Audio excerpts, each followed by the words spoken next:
Essas empresas têm empresas milenares. Aqui tem um exemplo de algumas.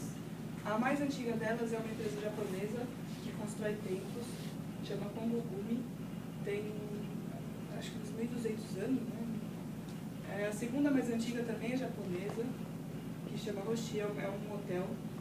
Essas empresas, depois tem um monte de empresas dessas na Europa.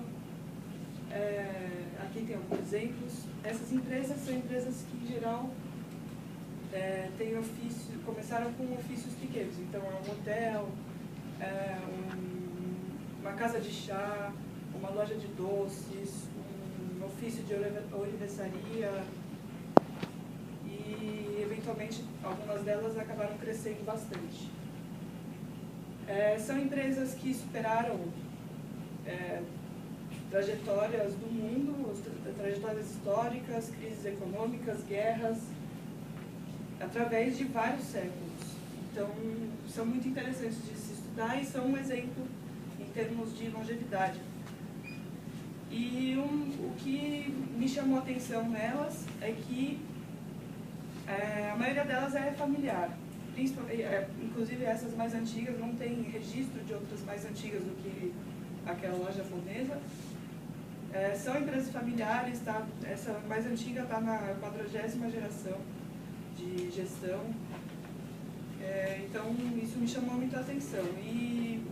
Então, o objetivo desse trabalho é encontrar, se não o motivo delas terem durado tanto tempo numa mesma família, algumas características que todas elas tenham em comum. Então, aqui, esses são alguns itens que eu vou estudar no trabalho. As crenças, a missão, os valores, atividades, aspirações de crescimento, a forma como os gestores lidam com os empregados, a forma como hoje em dia se pensa na fundação da empresa e a forma como a família em torno, que afinal são empresas familiares, como a família lida com a empresa. Esse trabalho tem um problema grande, que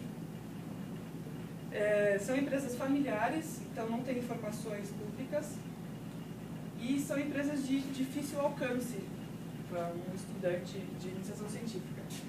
Então, eu não tenho acesso a elas, nem informações, mas eu achei esse livro, que é um livro descritivo do professor O'Hara, que é um pesquisador de empresas familiares, e ele faz uma descrição bem detalhada de 20 dessas empresas. Então, esse é o livro que eu vou usar como documento. E aí a gente parte para a parte teórica, que foram duas vias, basicamente. Uma, o princípio contábil da continuidade, que diz que a empresa assume, a não ser por contratos pontuais, a empresa assume que ela vai continuar suas operações por tempo indefinido. E aí a empresa toma sinais de dar continuidade ou de descontinuar.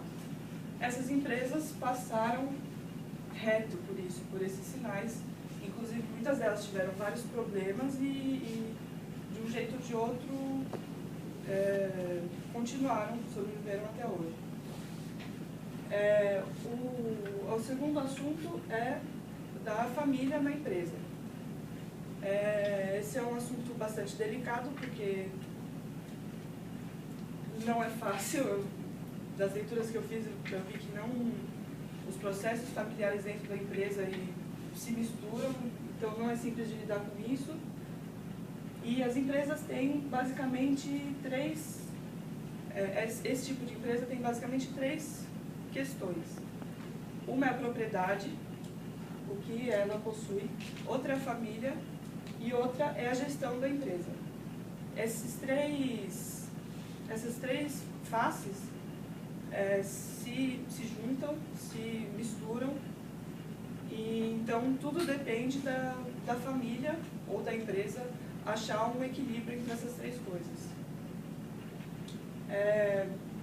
A partir disso, dessas leituras, eu achei 3 linhas eu desenvolvi eu achei 3 linhas de questionamentos. A primeira é, quais são os ideais dessas empresas desde a fundação até hoje, se mudou alguma coisa? A segunda é, quais são as questões familiares que cada empresa encontrou ao longo do caminho? E a terceira é, quais foram as mudanças na estrutura da empresa ao longo dos anos? Se ela trocou de atividade, se trocou de produto, se trocou de cidade. Aqui tem um exemplo de cada linha. São 10 questões que eu fiz para poder responder dentro dessas empresas aqui. E aí, a partir disso, gerar alguma conclusão. Então, os próximos passos da pesquisa são responder as perguntas, organizar elas, comparar as 20 empresas e analisar os resultados. O que se espera disso é encontrar características comuns entre essas 20 empresas que nos permitam tirar algumas conclusões.